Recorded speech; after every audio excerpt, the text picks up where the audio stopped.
आज धनतेरस है और धनतेरस के इस खास मौके पर आप देखने वाले हैं कान्हा का खजाना।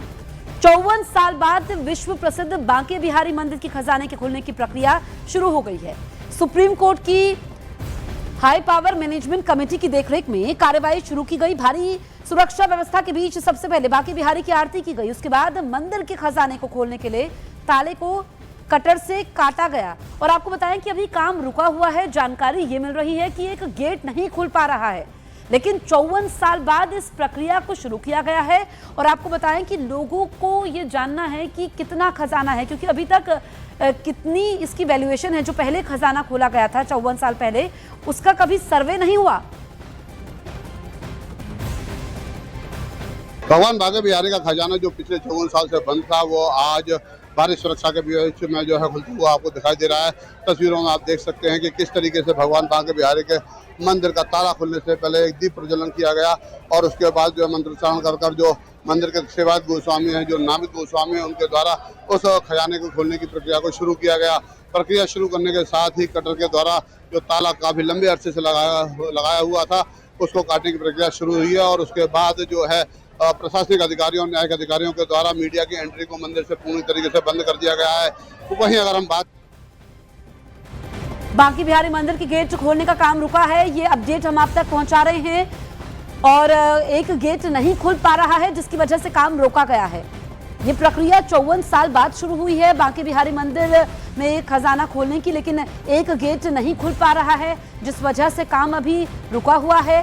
और गेट खोलने का काम जो है वो अभी रुका है। जो खजाना वहां पर खोला जा रहा है, क्योंकि एक गेट ही नहीं खुल पा रहा है। ऐसे में पहले गेट को खोला जाएगा, उसके बाद बाकी काम होगा। 54 साल बाद ये हो रहा है, क्योंकि उससे पहले 1971 में जो है ये खजाना खोला गया था। हमारी सहयोगी प्रियंका हमारे साथ लाइव मौजूद है। प्रियंका, जानकारी ये मिल रही है कि एक गेट नहीं खुल पा रहा है, आप वहीं पर मौजूद हैं, और क्या जानकारी है? देखिए, मैं आपको सीधी तस्वीरें दिखा रही हूँ बांके बिहारी जी के मंदिर में इस वक्त मेरी मौजूदगी है। और ये मुख्य मंदिर के जैसे ही आप दूसरी तरफ देखेंगे तो आपको ये भीड़ नज़र आ रही है। ये जो भीड़ जहाँ नज़र आ रही है, उसी के अंदर जो है ये पूरा काम चल रहा है। आज तकरीबन 1:30 बजे दीप प्रज्वलन और मंत्रोच्चारण के साथ ये काम जो है वो शुरू किया गया था।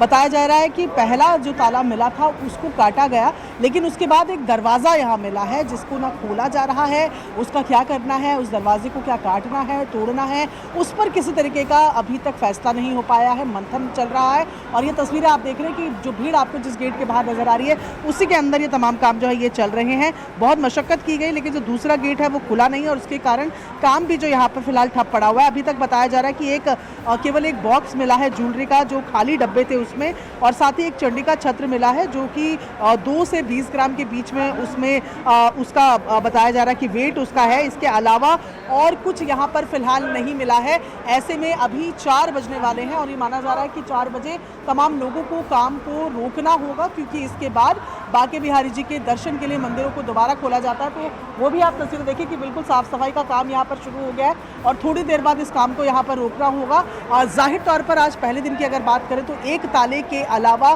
दूसरा दरवाज़ा खुला नहीं, और उसके बीच में जो गैप था, केवल एक खाली ज्वेलरी बॉक्स वहाँ से मिला है जिसमें कुछ खजाना नहीं मिला है। अब ऐसे में आगे की क्या प्रक्रिया होगी, क्योंकि ये सुप्रीम कोर्ट की हाई पावर कमेटी जो है उसके निर्देश पर हो रहा है। तो यहाँ पर सिविल जज की मौजूदगी है, प्रशासनिक अधिकारी मौजूद हैं, वीडियोग्राफी तमाम चीजें हमारे साथ। हम लौटेंगे आपके पास। इस बीच मंदिर के कुछ लोगों ने मंदिर के खजाने को खोलने की प्रक्रिया का विरोध भी किया।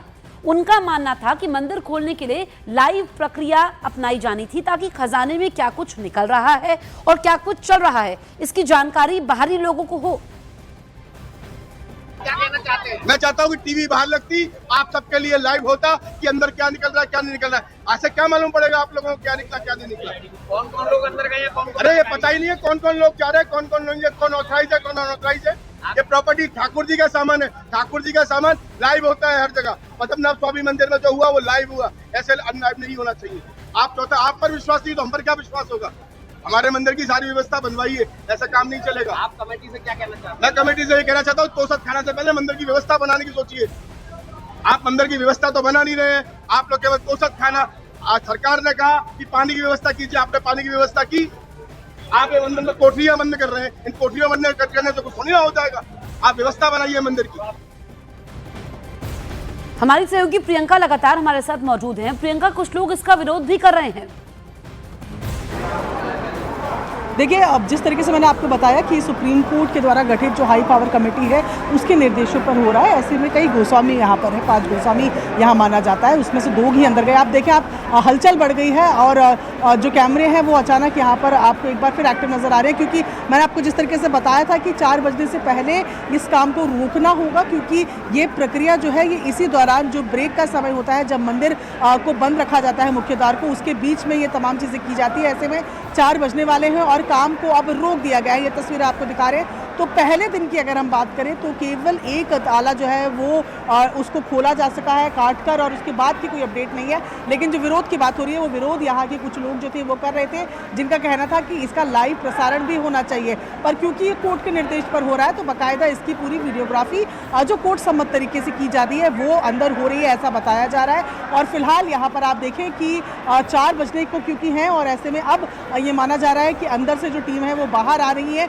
कुछ खास आज पहले दिन अगर मैं कहूँ तो कुछ खजाने के तौर पर हाथ में नहीं लगाए कि नीचे क्या रास्ता जाता है, क्या तहखाने का रास्ता है, क्या वहाँ पर कोई खजाना है भी, अब उसकी कितनी का क्या मूल्य होगा, ये तमाम चीज़ें वो थी जो सभी के मन में बनी हुई थी। पर अब जब आप तस्वीरें देख रहे हैं, 4 बजे का समय है और अब तक अगर हम बात करें तो कुछ भी ऐसा ठोस आज कम से कम यहाँ हाथ में नहीं आया है।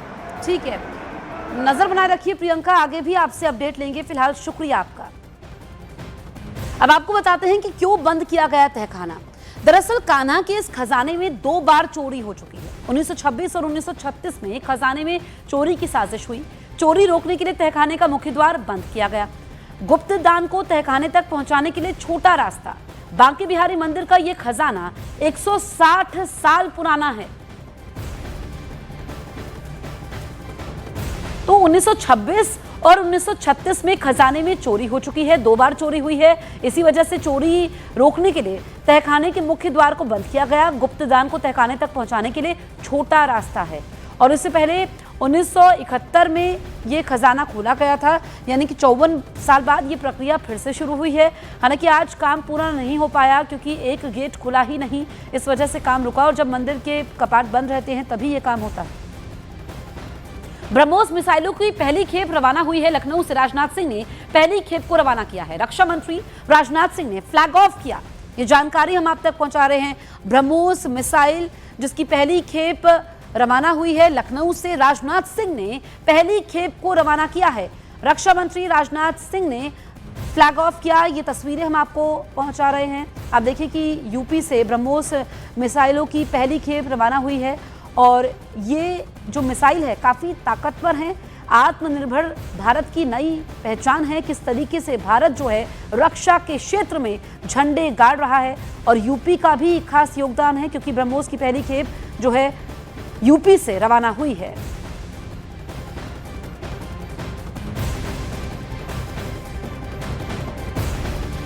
ऑपरेशन सिंदूर ने ब्रह्मोस को सिर्फ एक ट्रायल से बहुत आगे ले जाकर प्रैक्टिकल प्रूफ दिया है, और यही वजह है कि आज वैज्ञानिकों से लेकर सामान्य आदमी तक, बड़े शहर के लोगों से लेकर छोटे गांव के लोगों तक, पढ़े लिखे लोगों से लेकर कम पढ़े लिखे लोगों तक, सबको ब्रह्मोस की ताकत के बारे में अच्छी तरह पता है।